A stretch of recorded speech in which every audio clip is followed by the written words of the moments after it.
Hashama akkam ooltan sagantaan keenya eegale kan har'aaf qixeessine keessaa tibbana xalayaan abbummaa addabaabaayii masqalaa ilaallatuu fi waaqeffattootaan barreeffamee jedhame miidiyaa hawaasummaa irratti ijoo dubbii ta'eera. Xalayicha eenyutu barreesse?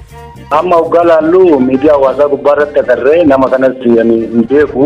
Namoonni waan kana maxxansanis waaqeffattoota nutti fakkaannee. Godina Baalee aanaa Gololchaatti balaa sigalafaan lubbuun namootaa darbe. Yaa'u namoota yoo xiqqaate naannoo lubbuu nama 7 dhabneetiin jirra. Namni suni namootuma naannoo san jira. Lammiileen mana hidhaa Saawudii jiran ammallee dararaa himatu. Odeessaalee biroos qabnaa saganticha Firaa'ol Balaa isinii dhiyeessa.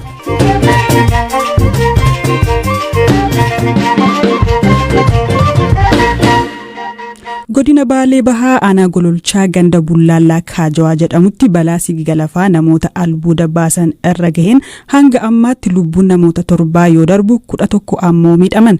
Balaan kun kibxata kaleessaa kan mudate tahuu itti gaafatamaan waajjira koominikeeshinii aanaa Gololchaa obbo Shallamaa Tacaanaa BBC'tti himaniiru. Namootni miidhaan irra gahe karaa seeraan alaatiin albuuda baasuuf yaalaa kanneen turanidha jedhu. Waayilakoo maatii olaanaatu dubbise. Yaa'u namoota yoo xiqqaate naannoo lubbuu nama 7 dhabneetiin jirra. Namni suni namootuma naannoo san jiraatan gandacha irra jiraatan achirratti albuuda baasuu kanarratti bobba'anii akka carraa iddoon suni gaara kubbaayootti dhihaata. Bosona guddaa qaba, qilee guddaa qaba. Achirraan humnaan kan qilee kana qotanii too'ii albuuda barbaachatti gara keessatti seenanii kanaan biyyeen dhakaan itti jiguudhanii lubbuun isaanii akka darbu kan ta'e. Jalqaba irratti ministeerri albuuda federaalaa ogeeyyisaa ministeera waajjira albuuda godina Baalee Bahaa wajjin ta'uudhaan qorannoo garaagaraa naannoo sanitti geggeessaa ture. Kanarraa ka'uudhaan hawaasni iddoo sanatti albuudni ni argamaa. Gosa albuudaa garaagaraatu jira jechuudhaan iddoo sanitti beekamtii aanaatiin ala beekamtii godinaatiin ala hayyama tokko malee hojii albuuda baasu san irratti gareedhaan wal gurmeessanii achirratti kan hojii sana irratti bobba'anii. Namooti lubbuun darbe namoota 7 namni kaan immoo miidhaan kan irra gahe namoota meeqa namoonni kun immoo eessatti yaalamaa jiru? Namoonni 6 battalumatti achumatti du'anii namni tokko immoo yaalarra osoo deemuu gara mana yaalaa osoo deemanii jiranii daandiidhaan osoo baadiyyaadhaa bahaa jiranii daandii irratti lubbuun isaa darbe. Yeroo ammaa kana immoo namoonni 11 ta'u hospitaala Jaarraa fi Ginneeritti yaalamaatiin jiran. Albuuda kana achi maali? Albuuda achi baasan maali? Maqaan albuudaa kana dura baasanii beeku? Albuudni kana dura bahee hin jiru. Nuti akka aanattis albuuda bahee kan hagammaatti bahee jedhamee too'ii ogeessa mirkanaa'ee beekamtii qabu kan hin jirre ta'uu isaati. Haa ta'uutii albuudni hin jira odeeffannoo jedhuun qorannoo naannoo sanitti geggeeffamaa tureeni. Namni naannoo sanitti irratti bobba'ee hojii kana irratti bobba'ee balaa kanaaf saaxilame malee albuudni ammatti iddoo sanaaf bahee kanatu bahee jennee maqaa dhoofnee dubbachuu dandeenyu kan hin jirre ta'uu isaati.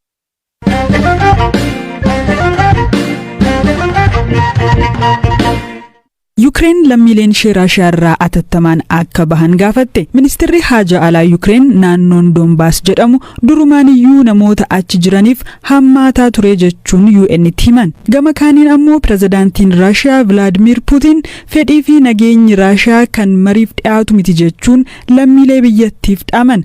Puutiin kana kan dubbatan ergaa karaa televezyiiniin dabarsaniin hogga ta'u kunis pirezidaantiin Ameerikaa Joo Baayiden ergaa isaanii dabarsanii sa'aatii wan muraasa booddeedha. Joo Baayiden Raashiyaan weerara jalqabdeetti jechuun akeekkachiisa dabarsan.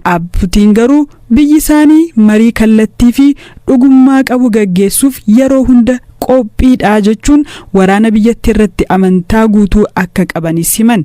Taatee dhiyeenya kanaa hordofees biyyoonni lixaa biyyattii irratti qoqqobbiiwwan garaagaraa kahaniiru. Pirezidaant Baayiden mootummaa Raashiyaa tajaajila faayinaansii biyyoota lixaarraa kunneerraa jedhan. Wiixata darbee Puutiin loltoonni isaanii nagaa haa kabachiisan jechuun gara naannolee foxxoquuf waraanan Dooneeskii fi Luhaanskii haa galaniif ajajan. Ameerikaan tarkaanfii Raashiyaa kana waan hiikan qabne jette.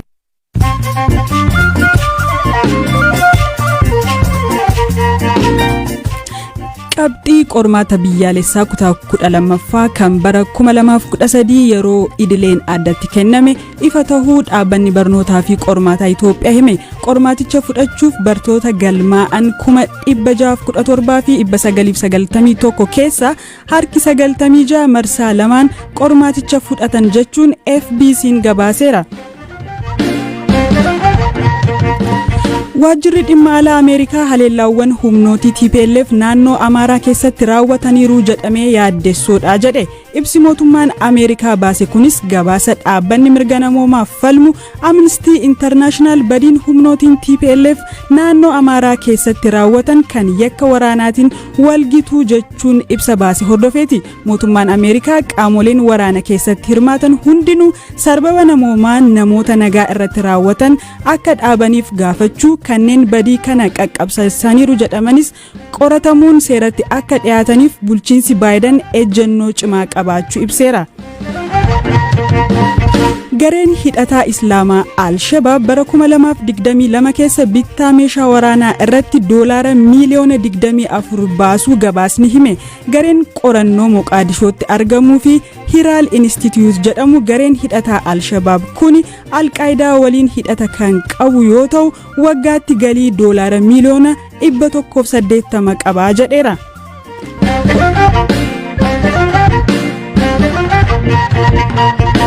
Odeessa biraattiin darba manneen hidhaa Saawud Arabiyaatti lammiileen Itoophiyaa kumaatamaan lakkaa'aman dararaa hamaa keessa jiraachuu erga himachuu eegalanii bubbulaniiru. BBC'n Afaan Oromoos irra deddeebiin gabaasota garaagaraa kan hojjete yoo ta'u viidiyoon mana hidhaa biyyattii tokko keessaa waraabamee dhiyeenyatti nuuf ergames namoonni reebichaan qaamni isaanii madaa'e agarsiisa. Haa ta'u malee ammallee dargaggoonni hedduun imala hamaa fi lubbuuf sodaachisaa ta'e kanarraa hin deebine. Imala kanaan kaan gammoojjii keessatti lubbuun isaanii yoo darbu kaan ammoo biyya waraanaan goolamte Yemen keessatti dararamu. Kanneen keessaa lammiileen dhibbaan lakkaa'aman wayita daangaa Saawud Arabiyaa seenuuf jedhan qabamanii mana hidhaatti dararamaa jiran ergaa birmannaa kana nuuf erganiiru. Usembelto korkorru jedhama godina Baalee Baattiin dhalatee mana hidhaa Saawud Arabiyaa godina Naajiran mana hidhaa Sijin Ammi jedhamu hambara lamarraan bilbile. Saawud Arabiyaa daangaa irratti qabamne Saawud Arabiyaa odoo ol seenaa jirru biyya Yamanii fi daangaa huduuda Yamanii fi Saawudii jechuudha. Nun amma namni mana hidhaa kana keessatti argamu nama 398 mana sila gartee nama 150 caalaa itti hidhamuun hin malle keessatti nama 398 kanaan hidhamnee jirra. Mootummaa kanallee poolisoota gizee baay'ee gaafatanii waan kanallee nurraa jijjiira haala namummatti hin jirru waan kana gartee akka dhaamtanu gootanii nurraa jijjiira jennaani nutu duraan biyya sana dhufaa isiniin jedhee nu jaanii nu arrabsanii irratti osoo sila dhaamtanuu dabarsitanii gartee imbaasiin Itoophiyaa kan Saawud Arabiyaa jirus baay'ee isaanitti argachuudhaaf kanaa ture hin dandeenye baay'ee akkuma jabduu keessa jirra fakkeenyaaf akka namummatti jiraatutti jirru. Biyya kanatti nama dhiisi bineensi heewanni afaaniin dhiisee warri jechuu beeyladoonni jechuudha ni kabajaman jechuudha. Beeylada sanii gaditti jiraachuutti jira akka namaa tokkotti hidhamnee jiraatutti hin jirru. Sababni wanni sun irraa dhufe rakkinna biyya keessa jiru biyya rakkoo bakannee rakkanne rakkinni sunillee asitti mana hidhaa keessatti nama jira akkasutti jira. Kanaafuu sila akka sagalee mutaasanii saamsa isinitti dabarfatu jedha.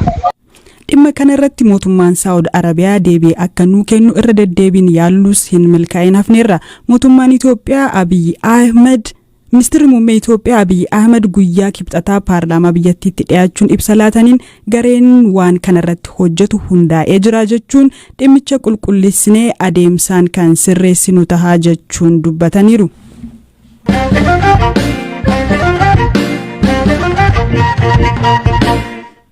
Odeessa dhumaan xalayaan guraandhala 15 bara 2014 akka lakkoofsa Itoophiyaatti barraa'ee fi bulchiinsa magaalaa Finfinnee akkasumas kantiibaa magaalaa Finfinneetiif ergameera jedhu tibbana miidiyaa hawaasummaa irratti ijoo dubbii ta'eera. Hoogganaa paartii Baaldaraas kan tahan obbo Iskindir Naggaa dabalatee kaanis xalayaa kana marsaalee hawaasaa isaanii gubbaa qoodaniiru. Xalayaan dhaabbata hordoftoota amantii waaqeffannaa Finfinnee irraa akka barraa'e akeeku kun bakki waaqeffannaa hora Finfinnee finfinnee iddoo duraatti akka deebi'u akkasumas abbummaan qabiyyee hulluuqoo kormaa yookaan addabaabaayii masqalaa akka kennamuuf kan gaafatudha. Xalayaa kana eenyutu barreesse? Dhimmicha qulqulleessuuf dhaabbilee hordoftoota amantii waaqeffannaa jedhuun biyyattii keessa hundaa'anii jiran lamatti bilbilee jirra. Hoogganaa waldaa isa tokko kan ta'an Dr. Qana'aa Lammii Waahilakoo Maatii Olaanaatti kana jedhan. Quban qabnu otoon taane nuti gama keenyaanii waggaan 3 darbeera hordofaa jirra. Xalayaas galchine taakkalaa uumaa eddii deeme booda immoo xalayaan sun ittiin fufne bade jedhanii galchine hordofaa jirra. Beellama 3ffaarra jirra. Amma nuti xalayaa immoo akkasitti pirootokoolii qabatee gale immoo nuti maxxansuu hin barbaanne malee amma nuti achitti deddeebinee waa'ee lafa sanaa qofa otoon taane isas dabalatee wanni ta'uu qabaa. Iddoon awwaalchaa nuu kennamuu qabaa. Bakki galmatti ijaarrannu kifila katamaa 11 keessaayyuu nuu kennamuu qabaa. Lafti sunis kabajamuu qabaa. Bu'urri isaa kan keenyadha jenneetiyyi akkasitti qaata kanaan dura galchineetoo hordofaa jirraa. Inni kun immoo amma kaleessa akkasitti galchine jedhanii baasanii egaa nuti kanarratti mormii hin qabnu. Kana gochuu isaaniitti humna dabalataa nuu ta'e hin ta'a. Yoommoo sababa isaaniitiin immoo warri nu harkaa fuudhanii isin meeqaa isin maalidhaa jedhanii nu harkatti qabuuf jedhu yoo ta'e haala jiru jaroota hin hubachiifna. Waldaan gargar waan ta'eef sana beekuudhaaf nuti dirqama hin qabnu jechuu kooti. Nuti garuu sooshaal miidiyaa irratti baasuu otoo hin taane akchuwaalii lafarratti hojjechaa jirra bulchiinsa magaalaa Finfinnee wajjin jechuu kooti. Obbo Lammii Ba'ii gama isaaniin dhimma kanarratti quba akka hin qabne himu.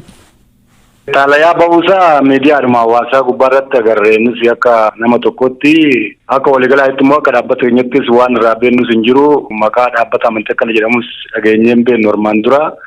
Dhaabbata hordoftoota amantii waaqeffannaa jechuun qaama seerummaa argatee hojii amantii waaqeffannaa giddugaleessummaa tokkoon gaggeessuu erga jalqabe akkasumas immoo barnoota amantii waaqeffannaa diriirtee dhalootaan ga'u erga jalqabe gara waggaa 9 buunnee jirra. Kana gidduutti dhaabbata akkana jedhamus hin dhageenye hin agarreesi. Xalayaa kaleessa bahe kana kan baase dhaabbata hordoftoota amantii waaqeffannaa Finfinnee kan jedhudha.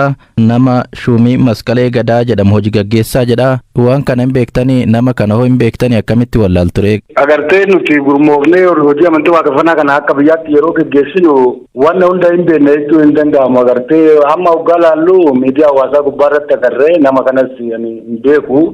Namoonni waan kana maxxansanis waaqeffattoota nutti fakkaanne kan namni baay'een agartee yeroo waan tokko kan mul'atuuf yeroo waan tokko qorre kan callisu hin baay'ata. Nuti garuu rakkoo hedduu waggaa galmoonni amantii waaqeffannaa Oromiyaa keessattis Finfinnee keessattis iddoo dhabnee yeroo rakkataa turre yeroo immoo hidhamaa dhaloonni keenya hidhamaa turree fi karaa adda addaatiin iyyataa fi watwaataa turre qaamni amma gadi ba'ee dubbate kun kan dubbate hin jiru.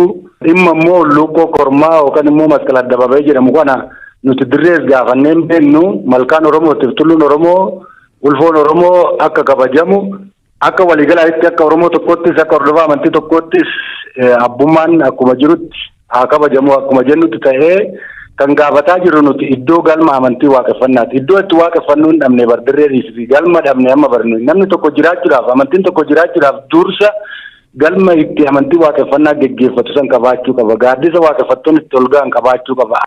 Naannoo adda addaa itti waaqeffattoonni maanguddoo hanga dargaggoodhattu yeroo du'anii rakkataa turlee fi awwaalcha isaanii awwaaluu dhabnee guyyaa 2-3 bulchinee ooyiruu isaanii keessatti awwaala turre qaamni dubbatan jiru. Yeroo aadaa bargaa tokko isin warri BBC afaan Oromoo kunillee maxxansitanii turtanii yeroo obbo Abdiisaa Sarmuu boqotan tokko wanni waliigalaadhaa jiru namoonni yaada kana amma kaasan maaliif akka kaasan hin barree. Hulluuqoo kormaa dirree Oromoo ta'uu duratti hin beekama.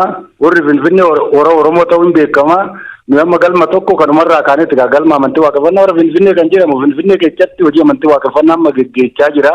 Garuu maqaan kun duudhaa fi eenyummaa Oromootiin waa wal qabatu moggaafannee malee kan nuti bakka dirree masqalaa san mormiidhaaf yookaan immoo dirree kana keenya jenneettis wanti gadi baane amma hin jiru.